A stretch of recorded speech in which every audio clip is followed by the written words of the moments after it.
It's Shannon. Hello, and welcome to Keeping It Real with Shannon Live. It's Especially Shannon. because you don't know how it's going to turn out. It's Shannon. It's Shannon. My kids empowered me to get out. What's going on with this remote learning and in the midst of COVID? Working for different elected officials, learning and understanding how to put the community first.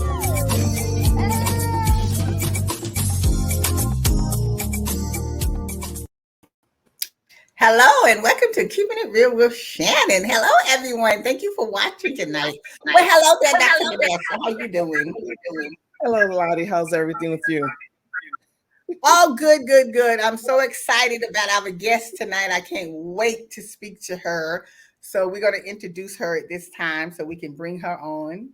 Absolutely. Our special guest tonight is Dr. Lizette Caesar. She is a retired New York City educator with over 27 years of experience. She has worked as an elementary teacher, literary staff developer, and now is the founding principal of Mosaic Preparatory Academy, a small elementary school in East Harlem, New York. She is an author of 3 books, which chronicles her real life events. Let's welcome Dr. Liz Caesar to the show. Hello there, Dr. Liz. Good evening, ladies. Thank you so much for having me tonight. I'm so excited to be here. Absolutely. Well, thank you so much for coming. We're so excited to have an opportunity to talk to you about yourself and your book series, Little Lizzy. I can't wait to find out more about Little Lizzy. The books are so interesting to read. They're a children's book, and these children really, we really we got to get that book out there to these kids because it's exciting. So tell us about your first book, Little Lizzy Learns to Read. How did that come about? So in 2019, I was diagnosed with stage 2 colon cancer. And I had surgery and immediately started to go to cancer center at Maimonides for infusions every week. And so if you don't know, when you're getting cancer infusions, you're sitting down with a port. I have a port right here. And you're getting chemo in you and you're just sitting there for hours upon hours. And so I actually had to take off a year from being a principal. And I was sitting there very bored. And I was looking at my school's data in terms of how the kids were doing with their reading and their writing and math, and noticing that their skill sets were going down and their interest in reading was going down. At that time, we had an online platform, and we still do, called Mayon, and I can see how often the kids were reading. I had always been their champion for reading. And so I said, okay, so I have to figure out a way while I'm here getting chemo on a regular, how do I continue to motivate them to read when the principal's not around? So I started a reading YouTube channel, Reading with Dr. Liz. And that helped a little bit because the kids were commenting as I was doing read alouds all every week. I was sitting in the chairs getting chemo, but it wasn't doing enough. It wasn't a big enough impact. And so I had told my kids my story of how I had challenges learning to read in first grade. But that was years ago when I had first opened the school back in 2008. And so I decided to start telling that story again. And someone suggested, well, why don't you just put it in a children's book also, not just verbally tell it? And so that is how Little Lizzy Learns to Read came about. Really just from me being diagnosed with cancer and really being bored and missing my students and really feeling like they weren't reading enough. And so I wanted to find ways to motivate them to continue to read, even though I wasn't there being their reading cheerleader each and every day. So now in the first book, Little Lizzy Learns to Read. I mean, that happens with our children in school today. Sometimes they have problems of reading, but it's how you go about to motivate them to read. So like in your book, just to touch a little bit on it, because we don't want to tell everything. They have to go by the book. But it's how the family and the brothers and sisters, mother, everybody jumped in, participated to show her how she could learn how to read much better than what she was reading, but it was motivating her to do it the way they set it up. And the book is based on real life events. So this is a true story. Because I wasn't reading in first grade and I was in the brown group, right? So the brown group was the lowest reading level. Brown girl in a brown group didn't make me feel good to be brown at that time. And the teacher's telling my mom that I'm going to probably be held over and not move up and be promoted with my friends was really heartbreaking for me. But my mother, being the mother that she is, was like, nope, not my child. She's going to move on. She's going to be a success. I'm not going to have you put labels on my child. You know. Mhm. So my mom, my sister, my brother, each and every day they would read with me. And if you look in the book, you'll see that they put words all over the house. You know, had Right. words everywhere on Mhm. the bed, in the kitchen, everywhere. And just it became a game, and it became a family activity that we were going to make sure that little Lizzy learns how to read that year. It was going to be promoted. And so the book is just really to motivate families to do this work together, and also to give some strategies on how to teach children to read. There are a host of reasons why anyone who does not pick up reading at the same pace as other children doesn't Right. mean they need to be in a Right. special needs class. It just means that you need to figure out how that child's going to break the code. You know, Right. that's interesting, Dr. Liz, that you say that reading is just not the at the hands of board ed. It's a family event. A lot of kids are home many years before they go to school, and families should not just think that okay, my child will learn to read when they get to school. It is an event. I'm glad how you have incorporated the family as a family activity, and it be something that really does motivates the child to be engaged, to want to learn, to want to be able to be curious and be excited to really learn, because reading is going to take them from here to eternity. Those So Exactly. school mhm, years, those pre entering school years from birth to like yes, age 3, because in New York City we have 3K now. Those are critical years for parents to really help their children be prepared to learn how to read. So the things that parents can do at home are just having normal conversations and not using baby words to describe things. You know, yes, like the bottle, and people use all kinds of little nicknames for things. When you're walking down the street and going to the supermarket, having conversations about like, listen, Right. I'm eating 2 apples, and this apple weighs this much, and this apple weighs that much. And building those language and vocabulary from Exactly. birth until their school age is critical. You know, in our communities, we don't do enough of that. When you see Caucasians, they come in with a wealth of vocabulary, more so than the Mhm. black and brown children. And we need to do more of that, having daily conversations with our children, reading with our kids several times a day, singing songs, appropriate songs with them mhm. several times a day. You'll see that they're so ready for those reading skills once they get into 3K, pre-K, and kindergarten. Yeah. And Because I just want to add something. Also, when children are learning to read, as they get older, they get they all on the internet, the cell phones, and they yeah. start texting their parents and their friends in abbreviation. And as this mind is still developing, they never get the full spectrum of learning because they Right. start kind of like, I don't want to call it like dumbing down, but they start not really putting the full attention into reading because they're starting to write in shorthand. Right? So we all have colloquialisms, and we all, even as adults, do that code switching, right? We have languages we use it at home in our families and outside with our friends, and then Mhm. it's an academic language. But we need to make sure that children understand the difference in using the different types of languages, when it's appropriate to use those colloquialisms and when it's not. But you need to learn Mhm. standard English, you know. So that's what's going to take you far in life, just knowing standard English. Mhm. Absolutely. Dr. Liz, I also want the parents and guardians to also understand that, our children need to put down some of these tablets and games and stuff and put more books in their hand to read, because every time you see them, they got these tablets, and, rather than having a book, reading, because if you don't start reading at a very young age from the time you born, you will not really like to read. But when you see kids reading all the time, it's because they started when they were almost from birth to. If I hadn't seen a 4 year old reading a book myself, I wouldn't have believed it. But I saw this with my own eyes, a 4 year. So that way I know a young child can learn how to read a book So at an I early don't put age. limitations on families in terms of what type of tool they use to read. My entire doctorate, I did my doctorate in 27 months. I did audibles the whole time. I would drive to work, drive home, and listening to the books. I am an auditory learner. My students prefer the tablets, and so most of the books that we have in the classroom libraries, they can have it either as a paper copy, but they can also go home and use it on a tablet. My thing is to tell parents, as long as kids are reading, I can care less about what they're reading. Whether they're reading a comic book, the newspaper, whether they're reading a cereal box. The point is for them to love reading, and for them to be self-motivated readers. Because when you put a time factor saying you have to read each and every day at 20 minutes, and that's not coming generically authentically from the child, they're typically not going to fall in love with reading. It's not going to be something Exactly. that's sustainable in their life. That's what And I so it was has to saying. be something Yes. that they really want. So what we did at Mosaic is we did surveys all the time with our children. Tell me what books and characters you love to read. Now, of course, like the boys like the Diary of a Wimpy Kid. That's not my type of reading, but if that's what you want to read, I put every single series out there, every cover, every book. It's like comic books. We have 3,000 comic books in the school library. Whatever it is they want to read is what I would get and put in their hands. And so we have to just have conversations. Take the kids to Barnes and Nobles and have them pick out the books that they like to read, and then let that be a family trip once a month. We're going to get you the book that you want. It's not going to be a book I want. And as a parent, you should be buying the same book and having conversations over that book and getting involved in your kids' interests. So Dr. Liz, your next book series was Lola Lizzy and the Big Blue Parade, which talked about how your friends supported you while you were sick. So tell us a little bit about that book, because I think this is really, really important when it shows friendship. I'm glad we're discussing this particular book. This book is about my cancer journey, and September happens to be Child Cancer Awareness Month. So when I returned back from work after being told I was cancer free and I returned back to work, we were in the middle of a pandemic.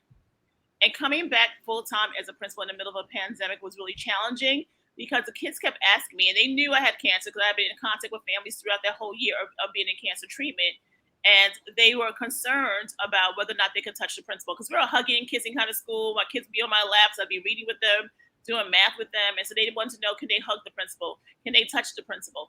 And they didn't understand what cancer was about. And so at that point, what I did is I bought every single cancer book around children from Amazon, but none of the books looked like me. And none of the books really told my story. And so again, here I wrote a book about cancer. Even though cancer happened to me as an adult, I wrote it as a children's book so that children have an understanding of what it means for someone to have cancer, and how can we as a community come together to help that person fight cancer and beat it.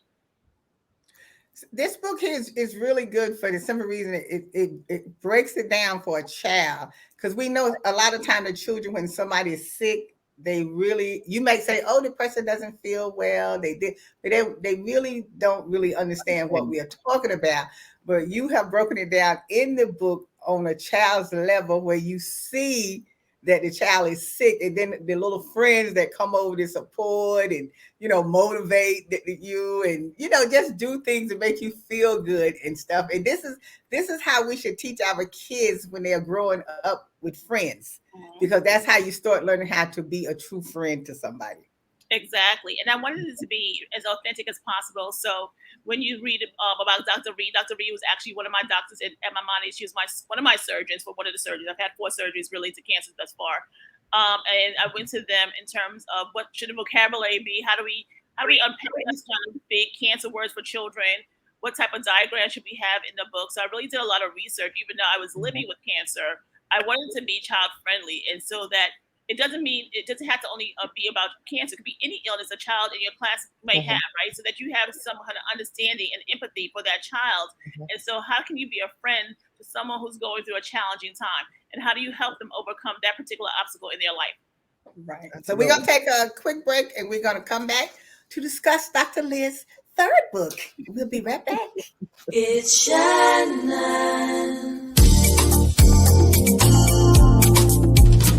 It's Shannon.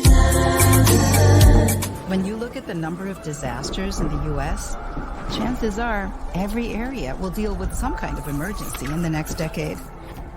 And between school, sports, and social lives, chances are you won't be with your kids when it happens. Will they know what to do? Ready.gov/kids has the educational tools and information to make the conversation easy. When the time comes, chances are they'll feel prepared, not scared. So talk with your family today.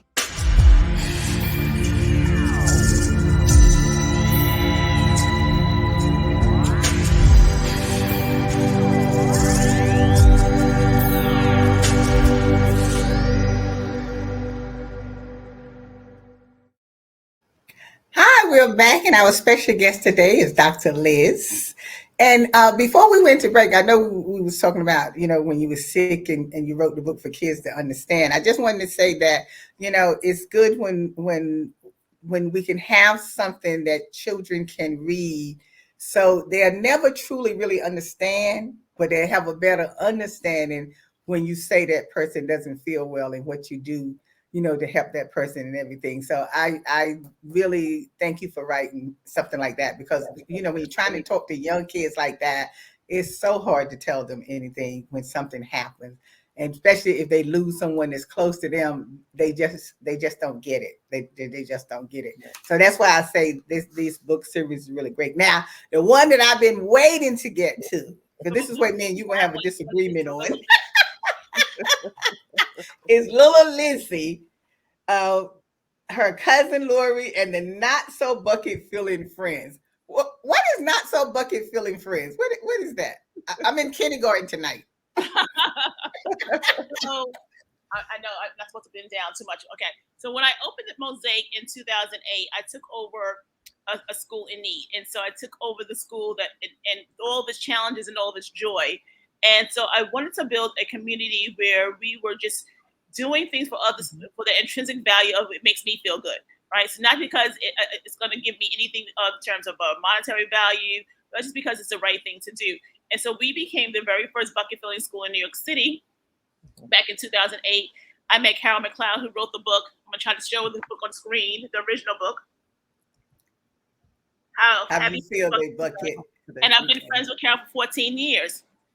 When I retired in June, I started thinking about how else can I be a support to schools.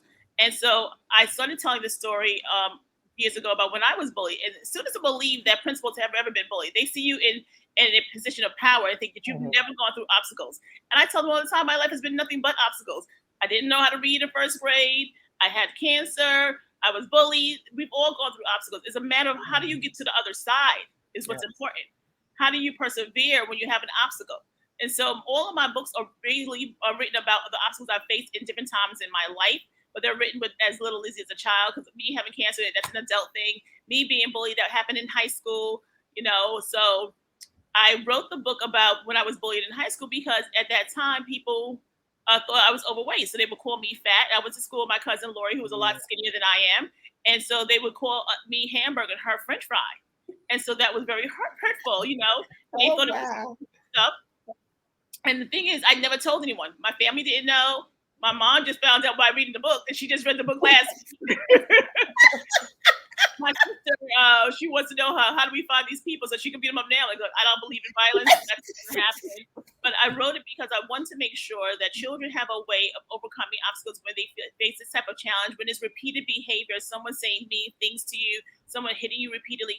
What can you do to help build your community up in a positive way?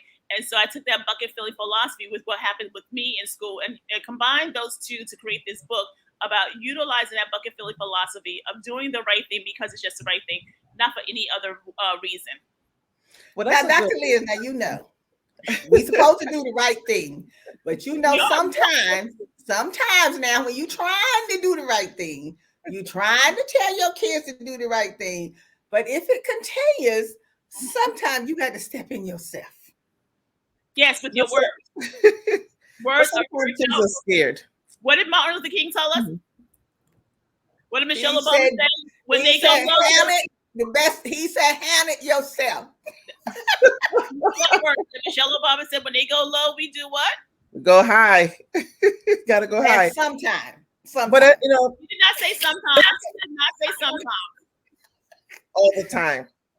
Well, that comes with discipline. That comes with discipline and learning. And because a lot of kids they don't have an outlet to really talk about things that are challenging to them, or even to let adults know that things are going on in school. So this kind of leads to a big suicide outlet for kids. They have no place to turn. They have no place to go. They feel that they're alone, and they don't really understand that this is a big problem. And people may say, okay, it's not that many kids, but as far as I'm concerned, so suicide is like a big pet peeve of mine, and one child is a child too many. Exactly. And a lot of kids are like how I was and how Lori was in school, and they literally hold it in, and you don't know that it's bothering them, right? But I had strong foundation, so people say mean things, but I just let it roll off my back. But not everybody has that same skill sets, that same foundation from home. So what do we do for those kids that never speak up? What tools are out there? So it's important that the entire school community, including the family, so their parent coordinators in schools, everybody needs to be trained in whatever your positive behavior intervention plan is in the school. It needs to be a school-wide program so that everybody knows what we do in this community. How do we love on each other in this particular community? Do you encourage kids to journal? Definitely. I journal. I don't use pen and paper. I actually do everything on my phone. All my books are written in my iPhone, so that's my way of journaling. But if paper and pencil and notebooks is better for other kids, and that's fine. If they want to doodle on big piece of paper, that's fine. However they want to get the information down, that's fine. But also finding a buddy, to talk to. So one of the things that I did as a principal is that we always had to adopt a scholar. I want to make sure that every child felt like there was an adult in that building that they can go to, that they felt that had their confidence. You didn't have to be the principal. You don't have to come and tell me what's bothering you. But it could be the janitor. It could be the lunch lady. But as long as you felt comfortable enough to go to someone and say, hey, I have this situation and I need help, but I don't know how to solve this problem myself. Can you help me? Absolutely. But now, let's come back to the real world now. Let's come back to the real world. Real world. Because now we're gonna do what you said. No, we're gonna do what you said. We're gonna do it the diplomatic way, like you said. But all the time we can't be diplomatic. What you're gonna do as grandma is get the original bucket filling book and my bucket filling book for that kindergarten class. You're gonna teach them how to use. No, I already told you. I told mine. She reported to the teacher. But the third time when she reported, if nothing is being happening, then you handle it yourself. Okay. Yep. And then I will come up to the school and talk to the principal and the teachers now, because we are not going to have this picking on you. And the whole time you go into the school, it's not going to happen. Community changes, right? So you're going to be a catalyst for change. I'm going to utilize these resources, these particular books, because kids really can see themselves in these children's books. My books are written for Black and brown children because that's what I am, right? My books are written for Hispanic. My mother's Hispanic. My books are written for West Indian. My father's from Trinidad. So I want to make sure that children that look like me can see themselves in books in these particular situations. Mm-hmm. You're going to take these same books and go to the class and say, I'm going to do a read aloud. I'm going to do the bucket filling activity. I can teach you these activities and go into that kindergarten class and do with them. And they're going to practice what is positive and negative behavior. What are some things that fill my bucket up? What are some things that dip into my bucket? And how do I make sure if someone's dipping into my bucket that I put a lid on it so that it doesn't affect me anymore? Mm-hmm. So these are things that we need to teach children from day one. And this is something that's doable. My 3-year-old nephew knows about bucket filling. Mm-hmm. He utilizes the language all the time. Mm-hmm. Mm-hmm. So how do we help parents teach their kids about this bucket filling and what's appropriate and what's not appropriate? Thank you, Dr. Vanessa, because I was just getting ready to say, now when the parents come up to the conference meeting that you have with them, they're worse than the kids. So how in the world are you going to tell the kids that when the parent is just as bad as the kid is telling them, well, they know what they're supposed to be doing because you shouldn't have been bothering him or her to start with. So, I mean, please. We got to do what we have to do. I'm sorry. No. I'm sorry. Well, remember, we talked about the entire community, right? So the principal's going to send out his or her monthly newsletter. It's all going to be about how we are a bucket filling school and how this particular class helped the homeless shelter across the street. And this class did this in the school, picked up litter, whatever the case may be that they did to fill the community. We're going to have parent workshops on a weekly basis so they understand this particular language and how we're changing our community together. So it's going to take a while. For me, when I was a principal at Mosaic, it took 2 years for parents to start using the language themselves. And we did workshops every single week. We have this thing called Class Dojo. I could videotape myself and send out videos. I would do the read alouds myself to parents. I would have them come in and do workshops with them. But also I did things that showed them I was about them. So even last year when I'm still dealing with cancer now because I'm stage 4, I would have parents come in and I would do workshops and teach them how to do their resume. I would help them figure out what to wear in an interview. So those are bucket filling behaviors that I would model for parents. And then they would come in and say, well, how can I volunteer and help the school? So it's really about top down, right? So making sure that the leadership is living, breathing, and utilizing this language on a daily basis in each and everything that he or she does. But see, Dr. Liz, that's part of the problem right there that you talked about. See, if all the principals was like you, thinking like you, that I'm going to set up workshops, I'm going to do this, I'm going to start from the top so it drops down. If all the schools or the principal and administration was thinking like that, so they could put some programs into effect and some workshops into effect. They have the parent coordinators there. The parent coordinators could be setting up those types of bullying workshops or whatever. The principal has to be talking about that, even with the teachers, because some of the teachers are just as bad as the kids are. Some of the teachers are. So what I'm saying is, as a leadership role in the school, is how you come in saying, how do you want your school to run? How do you want people to act? Let me tell you, just like going to the school, sometimes when I had to visit the school, the first person I would see is the school safety agent.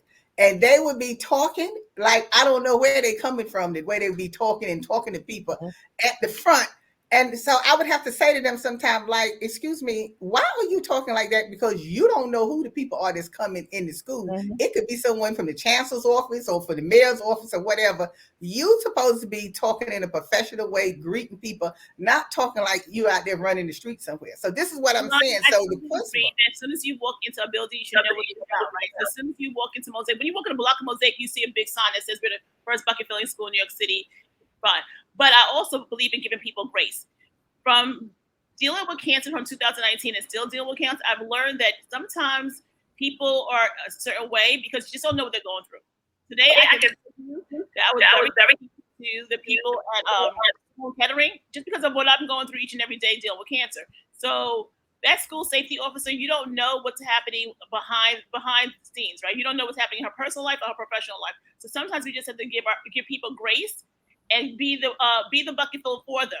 You know, and greet them with a smile. No, you might not know what they're going through in their life on a particular day. Everybody has a bad day. Everybody has a bad day. But I'm saying if this is a continuous thing every day, you are not supposed to have someone at the front greeting people coming in. And that's with anything, not even to the school. That's the same thing when you go into the bank or anywhere. Right. You know, it's just like McDonald's. When you go to McDonald's, you got the little nasty kids on the window. Like, you know, like I told the supervisor one day, no, take them off so somebody kill them. Put one of the kids on the window who got a pleasant personality and who knows how to talk to people. You may have a bad day that day, but what I'm saying, whoever's in charge, the leadership has to make sure that they are talking to all the people beneath them, not beneath them, that's not the right word, under them, so they know how you want them to act. So if people's coming into the door, you let them know. I do not want you disrespecting people when they come into the door and sign in. That's what I'm saying. Like, you know. I'm saying they represent that person in that community, and there should be a certain way that you're greeted in any type of entity, right? Whether it be a public office, a private office, it should definitely be a way that you're greeted and respected upon entering. But, you know, sometimes, unfortunately, people don't realize that they're being yucky. And so I try to, in a positive way, is to, you know, pull their coattail. Like today, I was an accessoride and he was on his phone having a personal conversation that was very loud, and there was 2 patients in there. I had to let them know, like, you know, this is not very professional. If you could just, you know, curtail your personal conversation until you let the passengers out, that would be a more professional way of handling this particular business. Exactly. Sometimes they're not aware that they're not being professional. And I try not to do it in a disrespectful way, but just to help uplift them in a positive way. Mm-hmm. Because see, the bullying, I get back to the bullying because that is just, I mean, it's so crucial because, I mean, all the stories that we have heard about these kids committing suicide because they were being bullied and nothing was being done, you know, nothing was being done about it. So to me, that is crucial. That's why I say, even though we say, okay, you know, we're supposed to tell our kids this, we're supposed to tell our kids that. But like I say, sometimes you gotta, you know, you gotta wheel it in another way and have this conversation with them. But I mean, I understand where you're coming from, and we want to talk about this further because see, this bullying is important to me, very important to me, because I have seen things that happen to these young people and what happens to them, and they end up killing themselves or killing someone else or whatever. But we want to thank you for joining us for this part of the show to talk about your books, and we're going to continue this conversation in our after show. So you can always go to, you know, our Facebook page and YouTube and see the rest of the show. So remember always to like our Facebook, subscribe to our YouTube, and thank you so much for joining us. So if you want to hang around for our after show, you can. So thank you, Dr. Liz, for coming on for this part of the show. And as always, we'll see you next time. Thank you. Today's show is sponsored by Abu's Bakery. If you have a sweet tooth, stop by Abu's Bakery for some delicious cakes and pies. Do you like beautiful pictures for your home or your office? Then stop by Space Rock Gallery. They have a large selection of pictures from around the world. It's Shannon. It's Shannon. It's Shannon. It's Shannon. It's Shannon. Keeping it real. Keeping it real.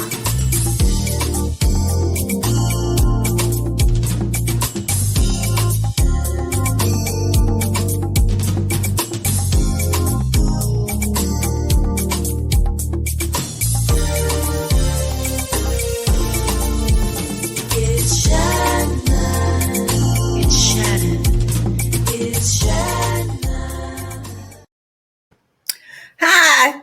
Thanks for joining us and hanging around for our after show. Our special guest today is Dr. Lisette Caesar, known as Dr. Liz. So now getting back to the bully, because I mean, I know you don't want to hear what I have to say about the bullying. Trust me, trust me. I do the same thing that you say do now. Don't get me wrong. I'm very professional. I talk to the kids in a professional way.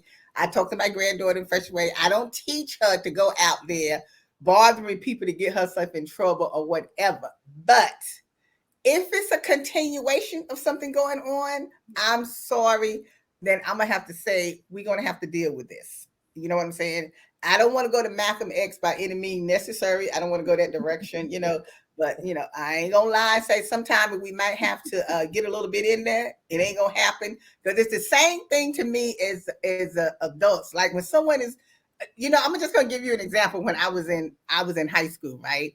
And this particular person in there, they used to bully me and tease me because of my southern accent. Because even though I've been in New York ever since I was 9, I never dropped my southern accent, right? And so when we'd be in class, I was accustomed to saying to the teacher, "Yes, sir, yes, ma'am," because that's what we would talk. That's how we would talk. So that's what we continue doing. So they would tease me, right, all the time. And I really wouldn't say nothing back to him because the teacher would say, "Oh, well, don't get yourself in trouble, blah, blah, blah, blah, blah, blah." So this one particular day, she started bothering me in the lunchroom. And so then she says, "Oh, well, I'm going to meet you outside after school." So hear me, like, why you meet me outside? I don't even know you really to be meeting you outside. You just bothering me, right? So when we got outside, now everybody's waiting for the fight. Everybody's waiting for the fight. The whole school, the word gets around the school, so you out there fight. Now you're not supposed to be fighting on school campus, but what am I supposed to do? I'm going to defend myself. So that's what I'm going to do. Okay. I'm going out there to fight because I'm going to defend myself. And that's what I did. I went out there to fight, to defend myself. But principal came out, caught us out there fighting. They want to expel you from school, blah, blah, blah, or whatever. Well, of course, I had to pray my case because I was too afraid of my father, because my father made it very clear if you was fighting in school, what was going to happen. So of course I had to go beg the principal, don't call my father if he wanted me to show up to school the next day alive, because I wouldn't be able to come back because I would probably be dead because he'd kill me. But I'm just saying sometimes you are pushed to the limits and you can't take it anymore. Sometimes people will snap and kill you and stuff. So that's what I'm saying when it gets out of hand. Because sometimes kids don't know to come and tell somebody that something is going on. Every kid, see, that's why I figure like from being young, you have to teach your kids, I don't care what anyone say to you or do to you, you come and tell me. You come and tell me. So this way I know what's going on if something is happening in your life. But nowadays kids are so reactive today. Yeah, our kids are very reactive, and that's a learned behavior also. I want to address Reverend Ware put a comment. I agree with what he's saying in terms of this has to be something that's also taught in the homes. And so one of the things as a principal for 14 years I would do each and every year is that every child who was new into school every year, so in September you get an influx of new children. Every child would get a bucket filling book and activities for the home. So they already have in the classroom libraries, the teachers are doing activities about bucket filling every single day. But we want to make sure that the parents have these tools at home, right? So you in order to have the tools, you have to have the resources. So every year, 100 books are going home to all those new kids, because we want to make sure that everyone is on the same page and understands the same language and using the same language and behaviors. And it's so critical that the families are using those behaviors. But the thing about it is, Dr. Liz, now that's the crucial part, is being taught at home, because everything to me starts at home. Your manners starts at home, how you speak to people. Yes, ma'am. No, sir. Thank you. Please. All of that starts at home, that we teach our kids from the time they small growing up. But a lot of times it's not happening. And then we keep saying, okay, what can we do to convince the parents that if you teach your kids when they're young from home, they will most likely not get into the trouble that they get into. I know parents would say to me, "Oh, well, Miss Shannon, your kids are not supposed to be afraid of you." Like when I would always say, "Well, I was afraid of my father," like that. I didn't mean afraid that he was going to kill me or anything, but I was afraid because I respected what he said, and I know what the consequences would be if I did something that I wasn't supposed to be doing. So they feel okay. The kids should be able to say anything they want to say back to you, and it's okay. And they say, "Oh, well, let the kids talk. They all up in your conversation while you talking."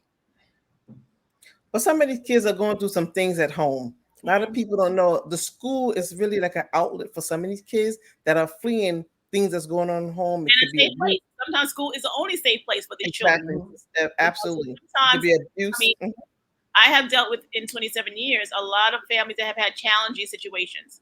And a lot of times you hear about the challenging situations from the children, and then you want to pull that parent in, but you want to pull them in a respectful way, right? To still respect their privacy and be that catalyst to help them get the services and supports they need. So I would have that closed door and become that big auntie, that big sister. Or sometimes they needed to call me mom. I still have parents who know that I just recently retired under disability retirement. They still call me every day and say, "Hey, mom, I need to talk to you about something."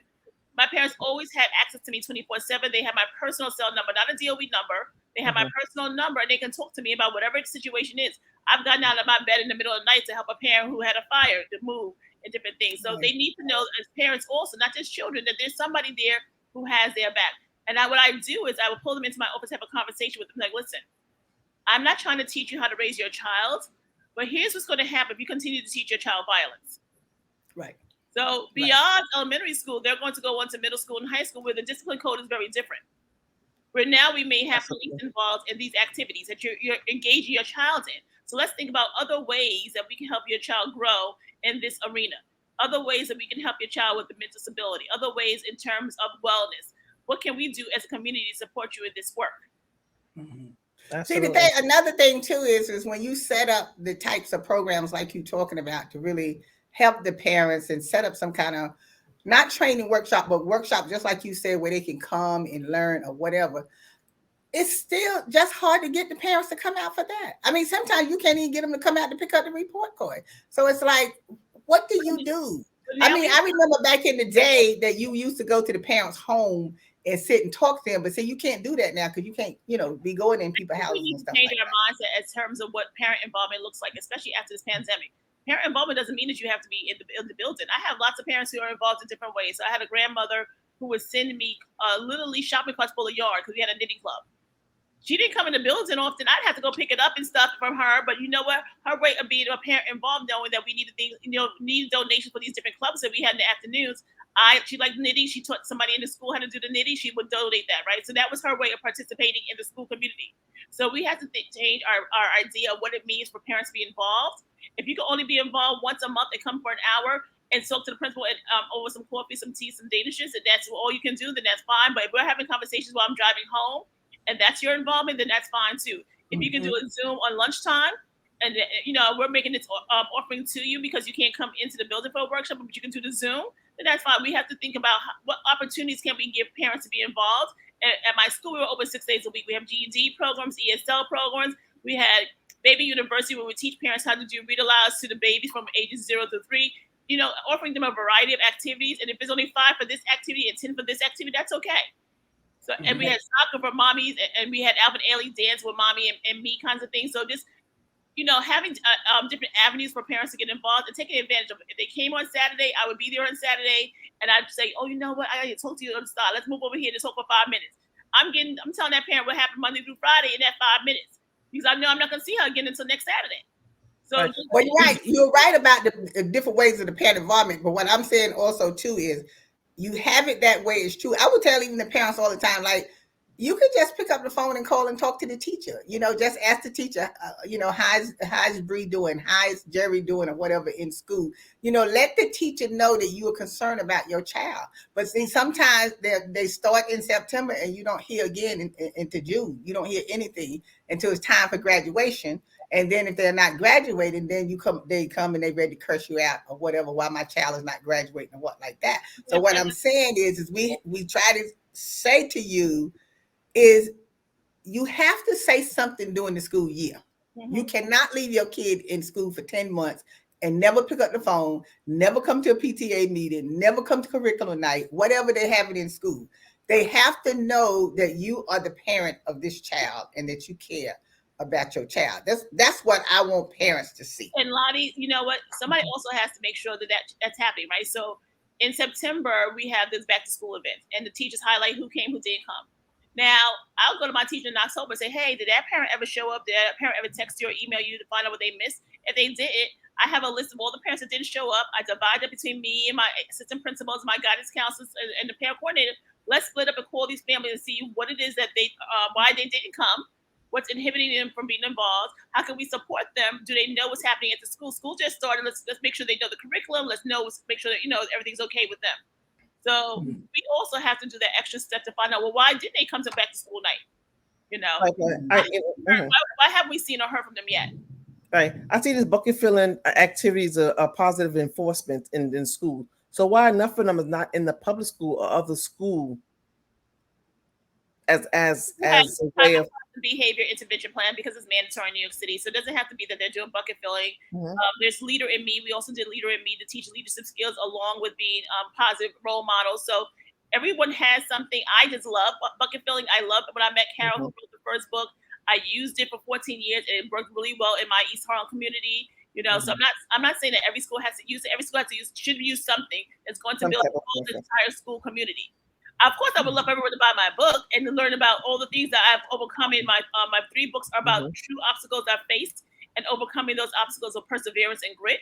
So I would love for people to purchase those books and utilize them in schools, but I'm not saying that's the only thing that you have to utilize. Right. One thing about your book. Go ahead, Vanessa. One thing about your book, trust me, people will be utilizing those books, and because you're out there giving those books to the hospitals, one that you take, correct? So everybody will get an opportunity to see how they can persevere through obstacles and to learn positive enforcement of things that they be going through in a way to transition and help them move forward. Absolutely. Now I do have a fundraiser where I'm raising money to donate the cancer book to Sloan Kettering's Cancer Ward, because this month is Child Cancer Awareness Month. And so today when I went to treatment, some of my friends have bought some of my books last week. They were delivered to me. So I went and delivered those books today. I did it in the past with my monies when I was with my monies getting cancer treatment. Now I'm with Sloan Kettering getting cancer treatment. And so whenever I'm getting cancer treatment, I think about how hard it's hard on me. Doing these treatments every 2 weeks is not easy at all. And so can you imagine an 8-year-old, a 6-year-old, a 5-year-old going through treatment? And so if my books can uplift them just a little bit during their treatments, I'm here for that. I hope people will continue to donate. I have an Amazon wish list that's public that people can donate my books to Sloan Kettering. I'm just here to try to make the community better. Well, I want you to know, Dr. Liz, well, we're gonna do something in my granddaughter. So what we want to do is St. Jude is one of the hospitals that I deal with. And so we wanted to purchase books and take them, set up a time that we can go there where she can meet with some of the kids and read one of the books to some of the kids at the hospital. Awesome. I will autograph all the books that you purchased. I've donated St. Jude's in Queens already. I'm always here donating to children, so I'm happy to donate with your grandbaby. Yes. That's what we want to do, because I want her to learn, first of all, how to give back. Right. That's an awesome bucket filling activity you're going to be doing. You're going to be lifting those kids up and filling their buckets and filling her buckets at the same time. Exactly. I still want her to learn good things besides beating up somebody, but so that's why we go. Why are you teaching her that?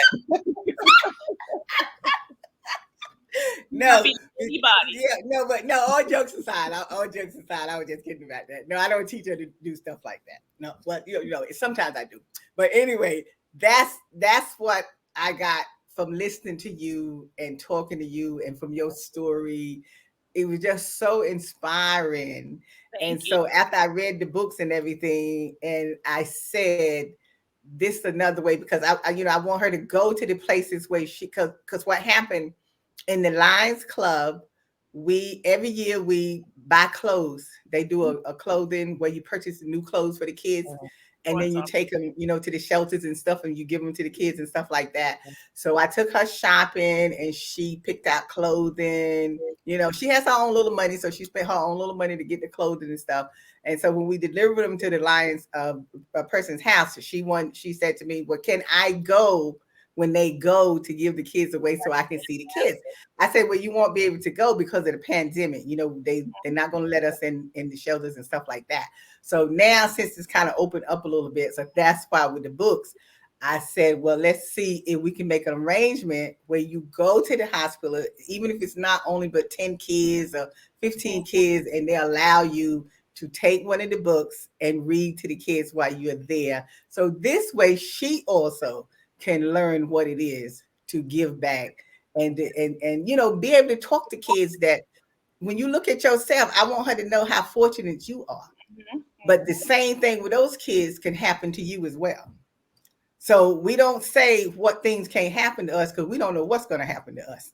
All we know is we are living this moment, but we don't know what's going to happen to us. And I think we should try to teach our kids when they're young to start treating people like you want to be treated, you know. Absolutely. Because I want her to have some integrity, you know, to be a person that cares about other people. Because when you care about other people, they care about you as well.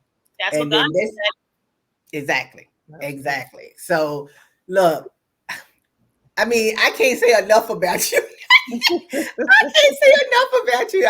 I'm just so excited to have that chance to talk to you tonight, and I hope we'll get a chance to talk to you again. You Well, I know, think and if you can, if we can get a meeting with the chancellor, so you can tell Chancellor Banks what he needs to put in these schools, them workshops that you were talking about. He's cutting some of the budget, so that money he's cutting, you need to take some of that money. He had his town hall live today, and he talked Yes, yes. his opinion is really is in that the school budgets have been cut is because 70,000 children have left New York City public schools. But it's cutting the arts, it's cutting dance. My kids, we had Alvin Ailey last year, all year long. When I tell you those kids, parents were rocking and dance, they love Alvin Ailey. You know, we had a full time. Well, see, that's my point. They always cutting the wrong things. Why are you cutting things like that? Kids need art. They need to learn how to sew. They need to learn how to cook. Everybody doesn't go to college. I'm going to work on fundraising and writing grants. Even though I am retired from the school, I still love my babies. That's my heartbeat. I opened that school, so I'm going to figure out ways for the kids to continue to have the arts this year. Absolutely. I'm going to continue to figure out ways for kids to get books. I put a book vending machine. I was the very first school in New York City to put a book vending machine, so kids get free books when they do good things. When they're bucket fillers, they get a coin. They get to choose a book. I'm working with Grandma's Love, and we put a book vending machine in Methodist hospitals so that the children there can get books when they go visit their doctors. And so really, I'm just trying to build literacy throughout New York City and making sure that the school system still have the things that they need. Hopefully you'll have me back when I have my fourth book out that is about holidays. Me and my friend, she's Jewish, and we talk about how we switch holidays. She comes to the Kwanzaa event, and I go to her Jewish events for the holidays. And so that book should be coming out in December. Well, whenever it comes back, you just email me, call me, or whatever, and we're going to do it again. And anytime you want to come back, because anytime you're going to do anything, you know, let us know. So this way we can also be a part of what you're doing and helping you out, getting people to come. I'm willing to come back and whatever.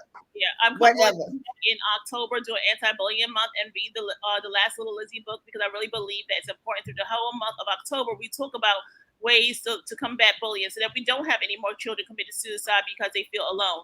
So I would love to actually do a read aloud. Exactly. And also too, we need to get you at the church also to talk to people there, because like I said, it's not only children that's having a hard way to go now, it's also adults having a way. So it all works both ways for the children and the adults, because a lot of people now are just so depressed, you know. The mental illness, with the mental illness out there. And we have to be willing to seek professionals, right? So the first time I went through cancer, first and second time, I wasn't really willing to speak to a psychiatrist or a psychologist. This third time, I realized, like, listen, it's back in the third time cancer. I definitely need to speak to somebody who knows more about cancer and how to deal with, live with cancer and not have cancer take over my life. And so it's okay to talk to professionals in terms of your own mental health. Yeah, and it's all and it's okay to, I think, to talk to other people that you can trust to talk to as well, rather than holding it inside of you and stuff like that. You know, because to me, even when I just want to get something off my chest, it helps me just to tell that person, even though I might be venting, but then I feel much better after I talk to them and everything. You know what I'm saying? So I think we need to do more of that. Exactly. We need to do more of that. So thank you again for coming. I'm like on cloud nine myself. I'm like little Lizzy myself, you know. And thank you. And thank your mother Lina Stell. Her mother's crazy. I'm telling the mother's crazy. She crazy. But she is such a beautiful person, Lina Stell. So Thank you. thank her again for raising and guiding such a wonderful, wonderful person. I And look, appreciate if you need us to help you do anything, all Listen, you got to do is call. let people know about the books. They're both on there. Amazon. All 3 books are available on my website, littlelizzy.org, and they're available on Amazon. Okay, so Thank you. hopefully we'll see you on the 7th, and that way you can bring your card and put them on the table so we can get these books sold. I will actually bring some books with me on that day as well. Yes, yes. Okay then. So thanks again for joining us, and thank the audience for staying with us on the after show. To have a conversation with Dr. Liz. I know you enjoyed it because we certainly enjoyed it. So I want to thank you again for coming. I want to meet the grandbaby. I need to meet her. Oh yes, I'm gonna have you to meet Bree. Yes, you got to meet Bree. We got to meet Bree. So we got to set that up so you can meet Bree. Yeah, because I really truly want her to go to the hospital. To see the kids, talk to the kids, or whatever. And read one of these books. That's what's on my heart right now. So I'm trying to get that set up at the hospital. I really do. Because I'm just inspired by this. It's amazing how you put this together. It is. And much continued success in the book series of Absolutely. So thank you. And always, we can keep talking for all night, but we gotta go. We gotta go now. Good night, lady. Good night. Thank you. Okay, so it's always with